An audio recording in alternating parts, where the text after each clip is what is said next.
The bitter wind howled through the jagged stone walls of Bledsoe Castle, tearing at the heavy tapestries that hung like weary sentinels in the dimly lit chamber. Flickering candlelight cast long, trembling shadows across the cold flagstones, where 13-year-old Margaret Beaufort writhed in agonizing labor, her small body trembling as if caught between life and death itself.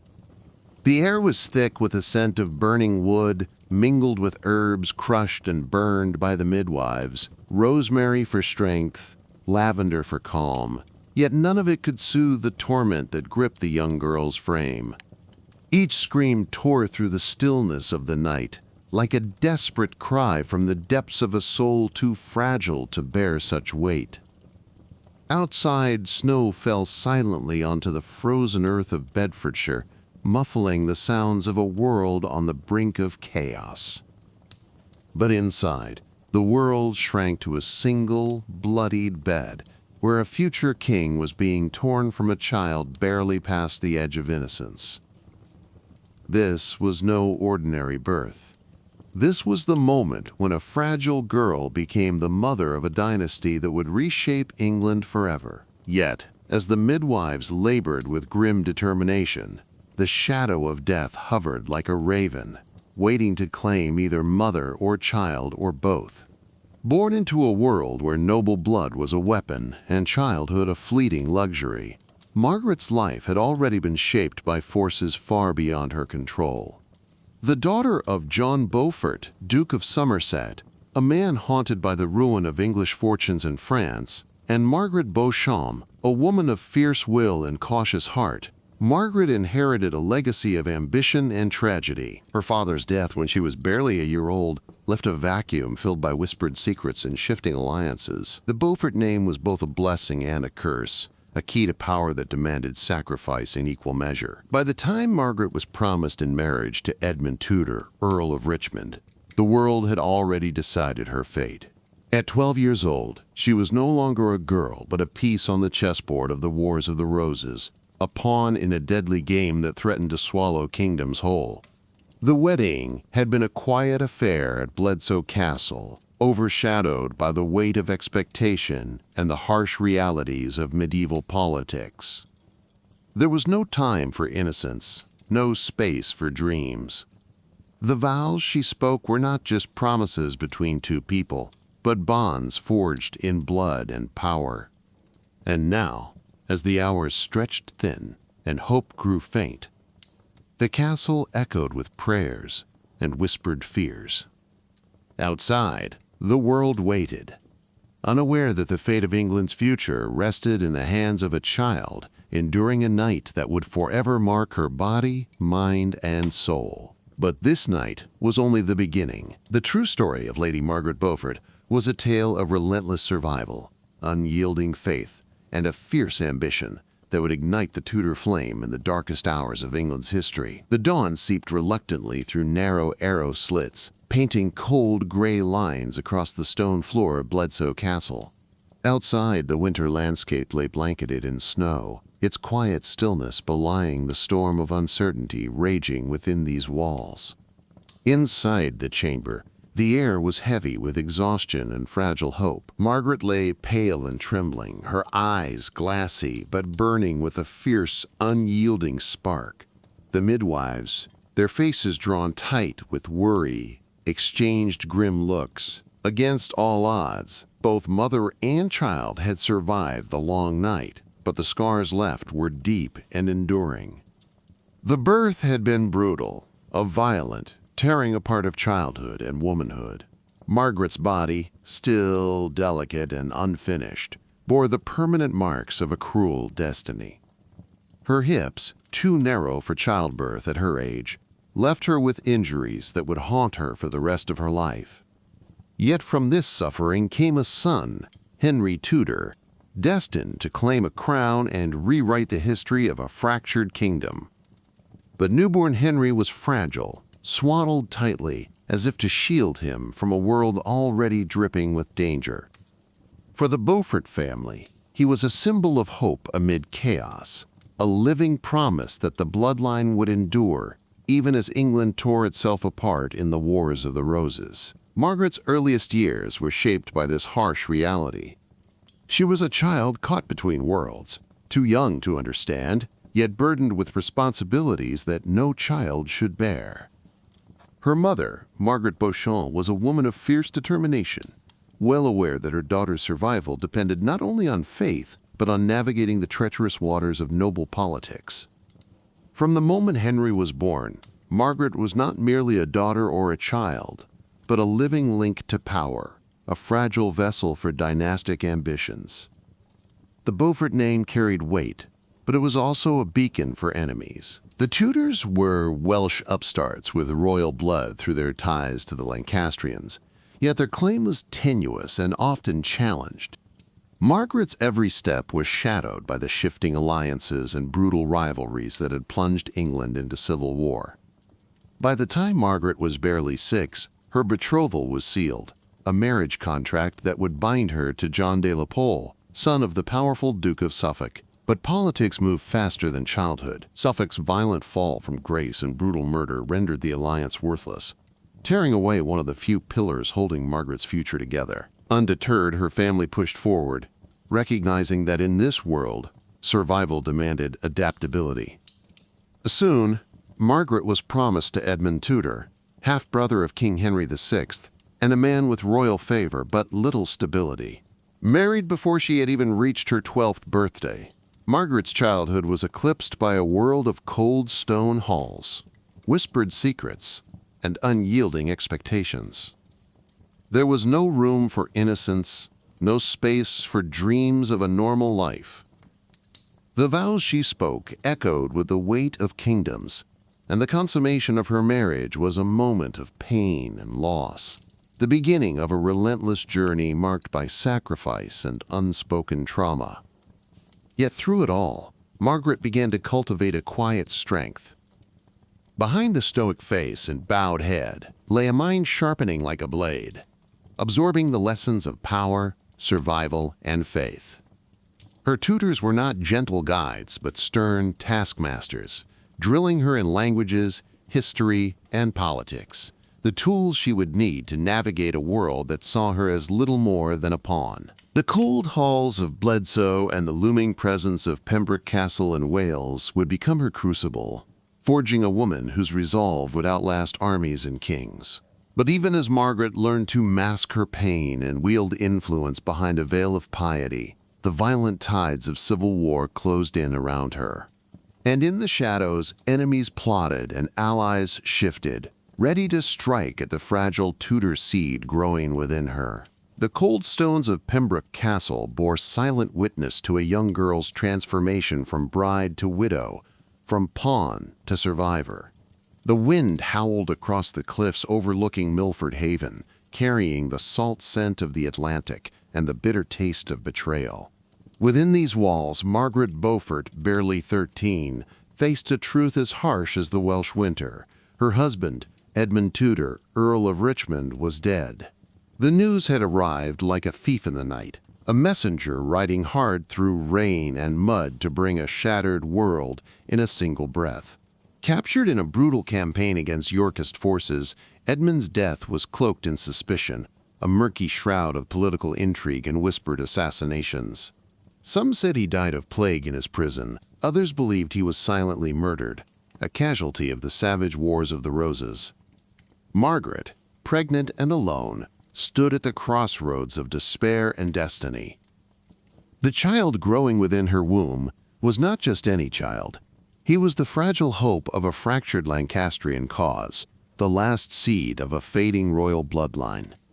Yet her body, still so young, so fragile, was now the battlefield where the fate of England would be fought. Inside the drafty solar chamber, thick tapestries struggled against the biting cold, their faded colors a muted echo of past glories. Margaret's pale hands rested on her swollen belly as she stared out at the storm-lashed sea, a tempest mirroring the turmoil roiling within her heart. She was no longer a child, but not yet a woman, caught between innocence and the brutal demands of survival. Her days became a whirlwind of whispered counsel, secret prayers, and harsh lessons in statecraft. Jasper Tudor, Edmund's younger brother and a man barely into his 20s himself, assumed the role of protector and tutor. His loyalty was fierce, his affection genuine, but the dangers surrounding Margaret were relentless. "Your son must live," Jasper told her one cold evening by the flickering firelight. "He is our future, the hope of a broken house." Margaret nodded, her lips tight with determination. Every fiber of her being was dedicated to protecting the unborn child, knowing that if he perished, so too would the fragile dream of peace and power that he embodied. Yet even as she prepared to become a mother, enemies lurked in the shadows. The Yorkists, triumphant and ruthless, cast long shadows over every castle and court. The fragile truce that might have preserved her family's legacy was shattered by the bloody battles that tore England apart.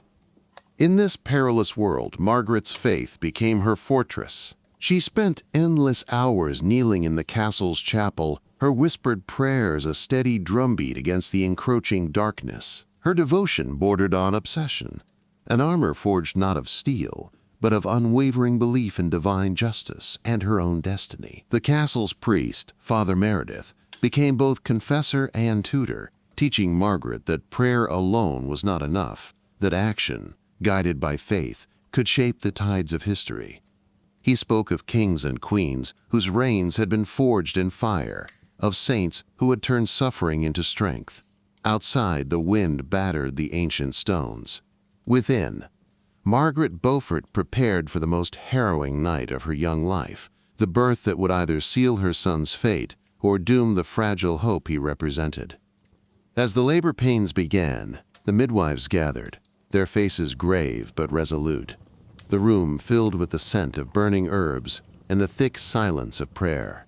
Margaret gripped the cold stone windowsill, drawing on every ounce of courage as her body, still that of a child, was pushed beyond its limits once more. This night would not only birth a king, it would birth a legacy of survival, sacrifice, and unbreakable resolve. The first light of dawn crept through the narrow windows of Pembroke Castle, cutting thin slashes of pale gold across the cold stone floor. Inside the chamber where Margaret Beaufort had battled through hours of pain, a soft cry shattered the silence. A newborn's voice, fragile but fierce, piercing the heavy gloom. Wrapped tightly in coarse linen swaddling cloths, Henry Tudor, the future Henry VII, was alive. The fragile infant's tiny fists flexed, as if clutching at the very fate that now rested in his delicate grasp. Margaret, her body marked by suffering yet burning with quiet triumph, cradled him close, the weight of the world folded into that small bundle of life. Her exhaustion was absolute, every bone aching with a new kind of pain that only a mother could bear. Yet, beneath the physical torment was an unshakable resolve. This child, born of sacrifice and shadow, was her sword and shield against the chaos tearing England apart. The Wars of the Roses raged beyond Pembroke's sturdy walls, a savage conflict between Lancastrian and Yorkist, a battle for crowns and bloodlines that had already claimed countless lives. England's fate trembled on the edge of a knife, and Margaret's son was the last hope of a battered dynasty. But survival would not come easily. The Yorkists, having seized power, viewed the newborn heir as a threat to their fragile hold on the throne. Whispers of plots and assassinations wove through the dark corridors of courts and castles. Each day was a game of shadows, where loyalty could shift like quicksilver, and friends might become foes with a whisper. Margaret's youth belied the steely cunning growing within her. She became a master of subtlety, weaving alliances and enmities with the delicate precision of a spider spinning its web. Every meeting behind closed doors, every whispered conversation was a move on a deadly chessboard. Her faith, a constant companion through every trial, became the wellspring of her strength. Hours spent in the castle chapel, her prayers rising like incense, shaped a woman who believed she was chosen by divine will to safeguard her son's destiny. Yet the road ahead was perilous. The boy's life depended not only on Margaret's courage, but on the fragile loyalties of a kingdom fractured by war. The distant roar of battle, the ever-present threat of betrayal, and the relentless march of time pressed down on them both. Margaret's maternal instinct was sharpened by fear and fierce love. She guarded Henry as a lioness would her cub, veiling his identity, moving him under shadowed protection, entrusting his safety to a handful of loyal retainers. In the solitude of her chambers, away from prying eyes, she whispered promises to her son, words of hope and power, of survival against all odds. She knew the crown he was born to claim was forged not only in royal blood, but in hardship and sacrifice. The castle's walls might have sheltered a child and his mother, but outside, the fires of rebellion burned brighter every day, and Margaret Beaufort's fight had only just begun. The halls of the English court were a labyrinth of whispered alliances and veiled threats, where every smile concealed a dagger and every gesture held a secret meaning. For Margaret Beaufort, barely more than a child herself, this was a world both foreign and familiar, a cruel stage where the fate of her son and the future of England would be decided. She arrived in London not as a naive girl, but as a widow, armed with fierce determination and a sharpened mind. The death of Edmund Tudor had left her vulnerable, but it also freed her to become the architect of her own destiny and that of her son, Henry. Her youth was a double-edged sword. Many in court saw her as a fragile child, a mere pawn in the dangerous game of noble families. But beneath her demure exterior burned the unyielding fire of a survivor. Margaret quickly learned that power in this world was wielded not just through blood, but through wit, alliances, and unshakable faith.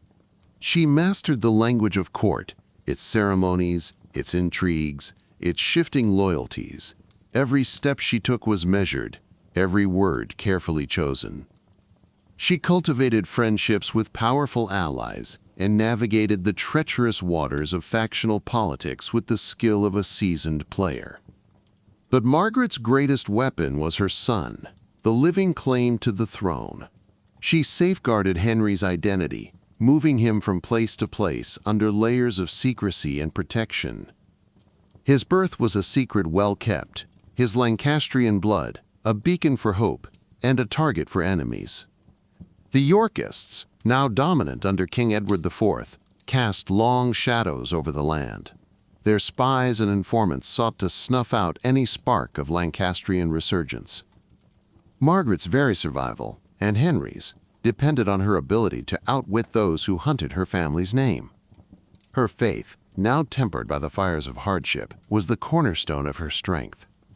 She attended Mass with quiet devotion, her prayers rising in whispered pleas for divine guidance and protection, yet she was no passive supplicant.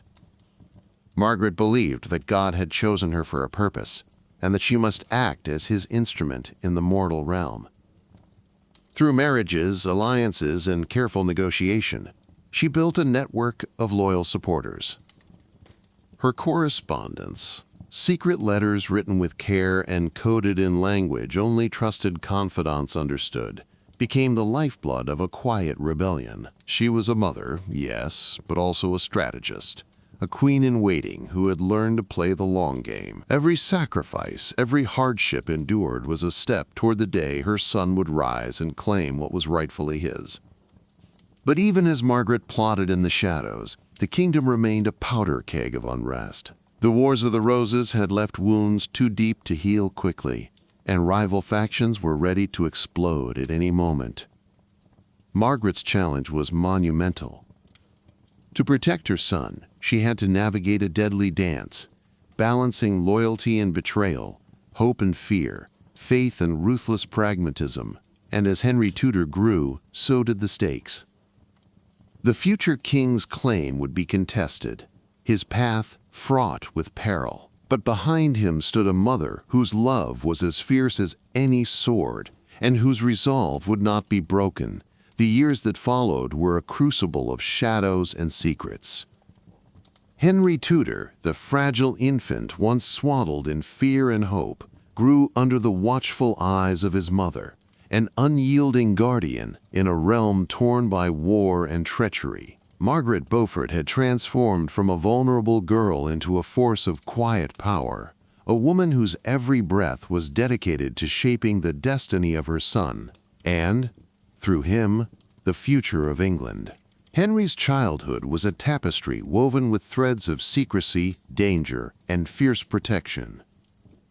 To shield him from Yorkist eyes, Margaret sent him away, far from the courts and intrigues of London, into the wilds of Wales. There, amidst rugged hills and ancient castles, he was raised under the watchful care of loyal retainers, taught to survive in a world that sought to erase his very name. But Margaret's influence never waned. She remained a constant force behind the scenes. Her correspondence, a lifeline to allies and supporters scattered across the fractured kingdom. Her letters, rich with coded language and political strategy, kept the flickering flame of the Lancastrian cause alive. Her faith, now deeply intertwined with purpose, guided her every step. She saw herself as chosen by God, a mother entrusted not only with a son, but with the sacred duty of restoring England's fractured crown. Her prayers were fierce, her devotion unwavering, yet it was her sharp mind and relentless will that forged the path forward.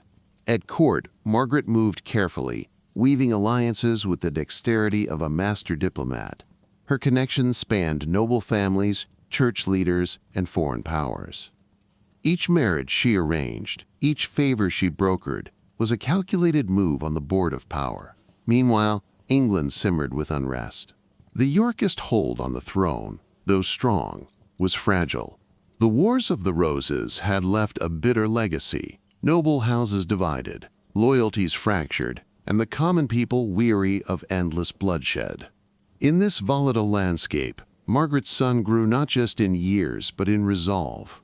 Educated in the ways of kings and warriors, Henry Tudor was shaped by exile and necessity, tempered by the knowledge that his claim to the throne was both a birthright and a burden. The stage was set for a confrontation that would shake the very foundations of England. Margaret's relentless ambition and unwavering faith would lead to a climactic battle for power and survival, one that would decide not only the fate of a boy and his mother, but the destiny of a nation. Through hardship and loss, through whispered plots and public defiance, the Tudor flame burned brighter, ready to ignite a new dawn for England. The mist hung low over the battlefield of Bosworth Field on August 22, 1485, the early morning air thick with the scent of damp earth, smoke, and the metallic tang of impending bloodshed. The fields of Leicestershire, once peaceful and green, had become a stage for the final act in a deadly drama that had consumed England for decades. At the heart of this moment stood Henry Tudor, the boy born in shadows and raised amid exile, now a man on the cusp of kingship. His heart thundered not only with the weight of ambition, but with the legacy carried in every step, the sacrifices of his mother, Lady Margaret Beaufort. Margaret, now a woman hardened by years of loss and struggle, watched from afar, her prayers rising as fervent as the beating war drums.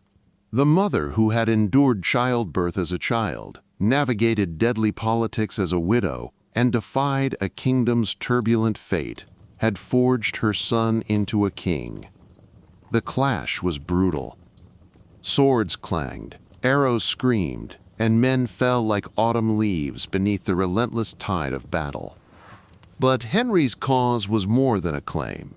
It was a promise of a new beginning, a Tudor dawn rising from the ashes of civil war. When King Richard III fell, the defeated monarch's crown passed not through inheritance or conquest alone, but through the unyielding will of a mother who had shaped history from the shadows. Henry Tudor's coronation was not just a coronation, it was the birth of a dynasty. Margaret stood at his side, her presence a testament to resilience, faith, and fierce maternal love. Her life had been a crucible of pain and power, but in that moment, all sacrifice was transformed into triumph. Her influence stretched beyond the throne room. Margaret Beaufort became a patron of learning and piety. founding colleges and endowing scholarships that would shape England's intellectual future. Her devotion to faith and education reflected the complexity of a woman who balanced ruthless political acumen with deep spiritual conviction. Yet the echoes of her early suffering never left her. The pain of a childhood stolen by ambition, the scars of early motherhood, and the constant threat of loss haunted her final years. But she bore these shadows with grace, a queen not only of England but of survival itself. The Tudor rose bloomed in turbulent soil, but it bloomed nonetheless, because of a child born at 13, a mother who refused to yield, and a legacy written in sacrifice and strength. Centuries have passed since the cold stones of Bledsoe Castle bore witness to a child's scream, an agonizing herald of a destiny both cruel and extraordinary. Yet the echo of that night still resounds in the very fabric of England's history. Margaret Beaufort's life was a tapestry woven with threads of suffering, faith, and indomitable will. Born into a world that saw her as nothing more than a tool for alliance and power, she transcended every expectation, every limitation imposed upon her by birth or circumstance. Pregnant at 13, widowed before womanhood, hunted by enemies, and yet unbroken, Margaret's story is not one of helplessness but of extraordinary resilience. She became the architect of a dynasty, the mother who shaped kings and kingdoms with the quiet force of love and relentless determination. Her son, Henry VII, would go on to end the bloody Wars of the Roses, unite a fractured England, and found the Tudor Dynasty, a reign marked by cultural renaissance, political consolidation, and the reshaping of a nation. But behind that legacy stands a woman whose sacrifices carved the path for his triumph. Margaret's devotion to faith and education left a lasting imprint beyond politics. She founded colleges, supported scholars, and nurtured a vision of England not only as a kingdom of power, but of learning and piety. Her complex legacy bridges the harsh realities of medieval politics and the hope for a more enlightened future. In the quiet moments of her life's twilight, surrounded by prayers and the fading glow of candlelight, Margaret Beaufort embodied a truth as old as history itself, that from suffering can rise strength, from shadows can emerge light, and from a single child's cry can be born the roar of a dynasty. Her story is a testament to the power of a mother's love and the unyielding spirit that shapes the course of nations.